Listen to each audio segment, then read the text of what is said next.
दररोजच्या नाश्त्याला टेस्टी आणि हेल्दी मुगाडाळीची अप्पे मी बनवणार आहात. तर चला तर मग रेसिपीला सुरुवात करूया. हे बघा, मी मूग डाळ ही 2 ते 3 तास अशीच ठेवली होती, स्वच्छ पाणी धुतली. आता मी हे मिक्सरमध्ये घालते. आता यामध्ये मी घालते 2 लसणाची पाकळं. आता यामध्ये हिरवी मिरची घालते, आलं घालते, यामध्ये 1 चमचा जिरा घालते आणि मिक्सरमध्ये ग्राइंड करून घेते. हे बघा, मिक्सरमध्ये ग्राइंड करून झालं. आता यामध्ये हळद घालते, 1 चमचा काश्मीरी लाल पावडर घालते आणि हे मिक्स करून घेते. आता ह्यामध्ये मी घालते कांदा आणि सिमला मिर्च बारीक चिरलेलं. तुम्ही कुठलीही भाज्या घालू शकतात. आता मी हे चांगलं मिक्स करून घेते. तुम्ही यामध्ये कॉर्न घालू शकतात, टोमॅटो घालू शकतात. आता यामध्ये चवीनुसार मीठ घालते, चांगलं मिक्स करून घेते. 10 मिनटं असंच ठेवते.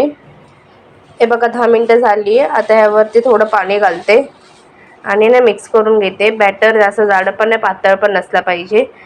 आता ह्यामध्ये मी घालते बारीक चिरलेली कोथिंबीर आणि मिक्स करून घेते. आता ह्यामध्ये मी इनो फ्रूट सॉल्ट घालते 1 पाकीट आणि वरून पाणी घालते. इनो चांगला ॲक्टिव्ह होतोय बघा, चांगला फुललाय. आपलं हे अप्पेचं बॅटर रेडी झालंय. आता मी भाजायला घेते.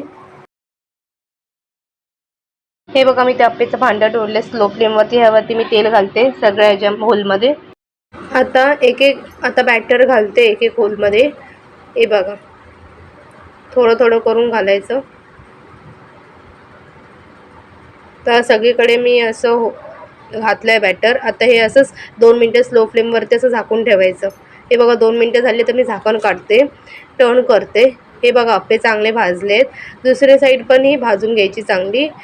तर हे बघा, अप्पे चांगले भाजून झाले तर मी काढते. बघा, तर अशा प्रकारे आपले अप्पे तयार झाले मुगाडाळीचे. मस्त झाले. तुम्हाला नक्की आवडेल. लाईक शेअर सबस्क्राईब करा, इतरांनाही शेअर करा रेसिपी. चला भेटू पुढच्या रेसिपीला. बाय.